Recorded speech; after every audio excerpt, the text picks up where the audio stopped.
বারণ করতাছি, আর যদি কখনো বাকির কথা কও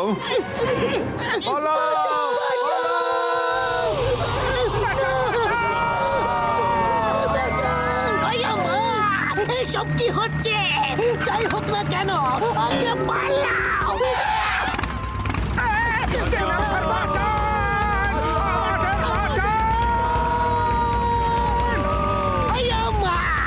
গোল গোল গোল রোলা আমার পিছনে কেন আসছে?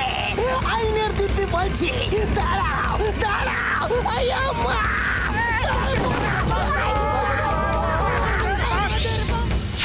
চলবো না, এক এক করে সবাইকে দেখে নেব। মোটু পাতলু, তোমরা দুজনে আমার সাথে গোল গোল রানী কেমন করে খেললে? কেন খেললে? আমাদের কোনো দোষ নেই স্যার, আমরা যাচ্ছিলাম, এরা আসছিল, আমরা এদের কবলে পড়ে যাই। তারপর আপনি যাচ্ছিলেন আর আমরা আসছিলাম, তখন আপনি আমাদের কবলে পড়ে যান। তাহলে অপরাধীকে তোমরাই তো। আমি যাচ্ছিলাম আর তোমরা আসছিলে, তুমি আমাকে নিজের কবলে টেনে নিয়েছো। এবার বলো অপরাধটা কার? এক্ষুনি গুলি মারবো। স্যার স্যার, কনফিউজ করবেন না। আপনি আমার সঙ্গে বলুন যে আপনি যাচ্ছিলেন আর আমরা আপনাকে নিজেদের কবলে টেনে নিয়েছি। তোমরা যাচ্ছিলে, আমরা আসছিলাম। আমরা আসছিলাম, আমরা আপনাকে নিজেদের কবলে নিয়ে ফেলে দিয়েছিলাম। আমরা তোমাকে নিজের কবলে নিয়ে ফেলে দিয়েছিলাম। আয়ো মা, এ তো আমারই ভুল মনে হচ্ছে। সরি সরি, কিন্তু কিছু তো গড়বড় ছিল, কারণ আমি পড়েছিলাম। আবার থেকে শুরু করছি। ছাড়ুন না স্যার, আপনি সরি বলে দিয়েছেন, আমরা ক্ষমা করে দিয়েছি, সব মিটে গেছে। আচ্ছা, কথা খতম করছি, ঠিক আছে খতম, কিন্তু আমাকে বাঁচাও চিনগাম স্যার। স্যার স্যার, বাঘ বাঘ এসে গেছে স্যার আমাদের শহরে। আরো একটা একটা করে আমাদের ছাগল, আমাদের মুরগি সব কিছু গিলে ফেলছে। বাঘ এসেছে বলে কি আমার কোলে বসবে? নামো, তাড়াতাড়ি নামো। চিংগাম স্যার, আপনি এখানে টাইম পাস করছেন? আপনি কি জানেন একটা বাঘ চিড়িয়াখানা থেকে পালিয়ে এসে এই ফুরফুরি নগরে ঢুকে পড়েছে? কিসের ভয়? চিংগামের হবে জয়। চিংগামের হাত থেকে বাঁচা অসম্ভব, মানে একেবারে অসম্ভব। ওরে বাবা, চিংগাম স্যার, বাঘ মারতে হবে আমাদেরকে না। সরকারের তরফ থেকে বাঘ মারা নিষিদ্ধ, কিন্তু আমরা ওকে ধরে আবার চিড়িয়াখানাতে পাঠিয়ে দেব। আর এই কাজ করবে পুরপুরি নগরের হিরো মোটু পাতলু।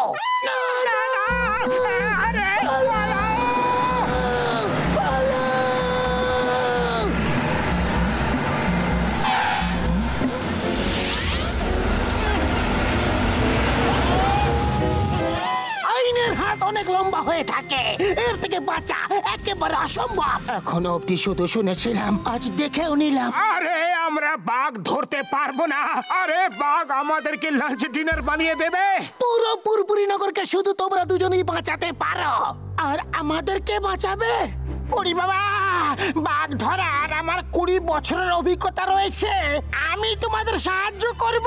আরে মোটু আমার বন্ধু, আমার পরম মিত্র, আমি তোমাকে এমন সব কায়দা শেখাবো যাতে বাঘ তোমাকে 1 মিনিটে খেয়ে ফেলবে আর তুমি কিছু বুঝতেও পারবে না ভাই।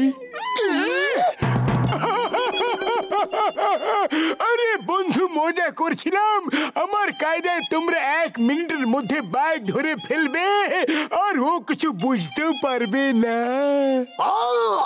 আরে মোটু পাতলু, রাজি হয়ে যাও, আমি তোমাকে 1 মাস ফ্রিতে সিঙ্গারা খাওয়াবো। ফ্রিতে সিঙ্গারা দাও কি 1 মাস? ঠিক আছে, সিঙ্গারার জন্য, মানে বলতে চাইছি ফুরফুরি নগরের জন্য আমরা রাজি আছি। কি বলছো পাতলু? আরে যখন তুমি একবার হ্যাঁ বলে দিয়েছো তো আমি আর কি বলবো। চলো ডাক্তার ঝটকা, এবার বলো যে বাঘটাকে কি করে ধরবো। ও মোটু আমার বন্ধু, আমার মিত্র, যখন বাঘটা ওই ছাগলকে খেতে আসবে তখন জালের মধ্যে পা পড়তে জাল উপরে উঠে যাবে আর আটকা পড়ে যাবে। বাহ, বাঘ ধরা তো দেখছি খুবই সোজা। আচ্ছা তাহলে আমি চলি, আমার দিক থেকে কোনো ভুল হলে ক্ষমা করে দিও। আর উপরওয়ালার কাছে প্রার্থনা করবে যে তিনি ফুরফুরি নগরকে সব বিপদ থেকে বাঁচান। আরে তোমার কথার মানে কি আমরা উপরওয়ালার কাছে যাচ্ছি নাকি? ঘাবড়িও না, ও তুই আর কি করছিল। পুরো ফুরফুরি নগর তোমাদের এই বলিদান সব সময় মনে রাখবে।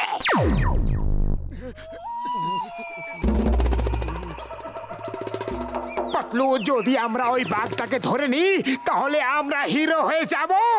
আর যদি বাঘ আমাদের ধরে ফেলে তাহলে আমরা ওর পেটে যাব। আরে বাঘ আমাদের কি খাবে? ওকে আসতে তো দাও, আমি ওকে ধরে এমন মারবো, এরকম ঘুষি মারবো, এরকম ঘুষি মারবো, তারপর ওকে এরকম তুলে ছুঁড়ে ফেলে দেবো। ওর বুকের উপরে বসে এভাবে বলবো, বল আর কখনো ফুরফুরি নগরে আসবি?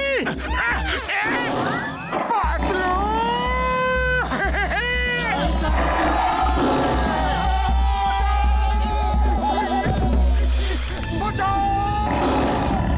কত তাড়াতাড়ি কিছু করো। আরে আমি কি করব? খালি পেটে আমার মাথা কোনো বুদ্ধি আসে না। তুমি কিছু করো। আইডিয়া, জোরে জোরে চিৎকার করো। বাঁচাও! বাঁচাও! কেউ আছে? বাঁচাও!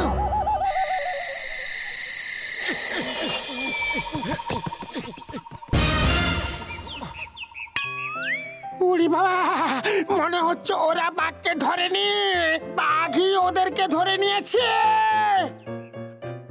নিচে নামাও! নিচে নামাও! নিচে নামাও!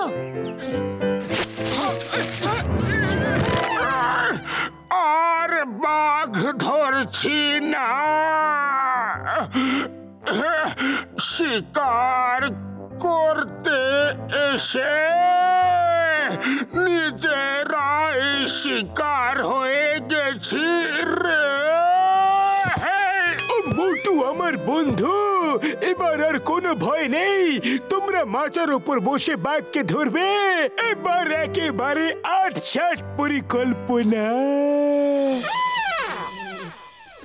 শোনো পাতলু, তুমি খাঁচার মধ্যে বসে ছাগলের আওয়াজ করবে। যেই বাঘ তোমাকে খেতে খাঁচার মধ্যে ঢুকবে, তুমি পিছনের দরজা খুলে বেরিয়ে সেদিকটা আটকে দেবে।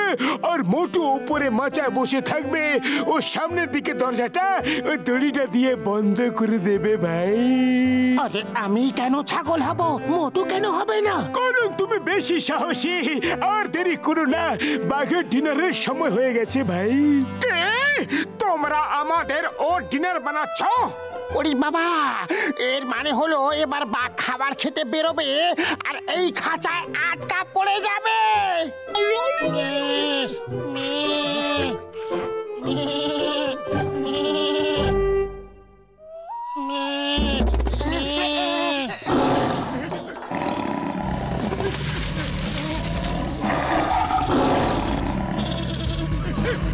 পাতলু, তাড়াতাড়ি ছাগলের আওয়াজ বের করো।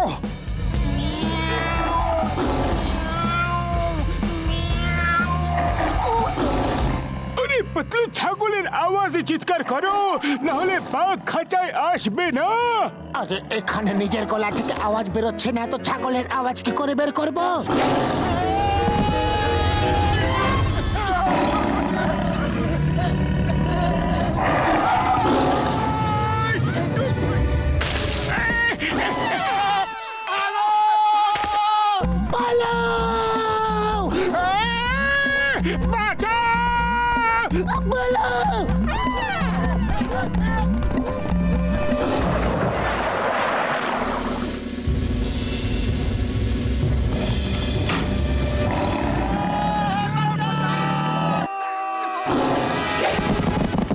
মোটু বাঁচাও!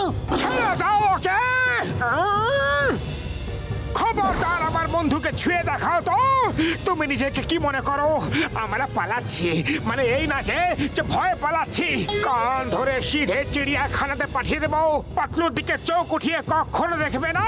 মোটু নিজের মুখ বন্ধ করো আর এখান থেকে পালাও। এর আগে কি ও নিজের মুখ খুলে নেয়? আরে বাবা রে, আমি এসব কি করছিলাম? ক্ষমা করো বন্ধু, ক্ষমা করো। বাঁচাও!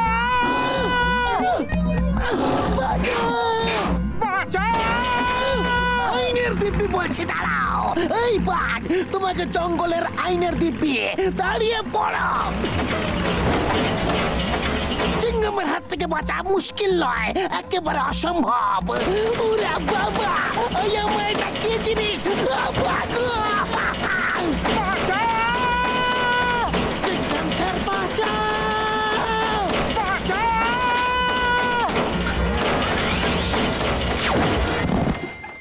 চিঙ্গাম স্যার, বাহ বাহ, আপনি বাঘ ধরে ফেলেছেন। হ্যাঁ, বাঘটা খুবই ভয়ঙ্কর আর চালাক ছিল, কিন্তু একটা ভুল করে ফেলেছিল। ও চিঙ্গামের সাথে শত্রুতা করেছিল। ও জানতো না চিঙ্গামের হাত থেকে বাঁচা অসম্ভব নয়, একেবারে অসম্ভব। আমি ওকে ঘাড়ে ধরে জঙ্গল থেকে ধরে কাঁচা পুড়ে দিয়েছি। তুমি ইয়েস, আমি তোমাদের জীবন বাঁচিয়েছি। আমি তাকে এই পুরপুরি নগরে কোনো বিপদ হতে দেব না।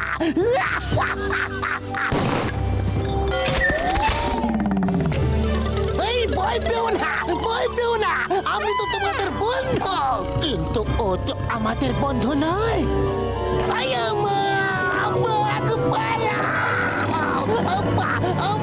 ইডলি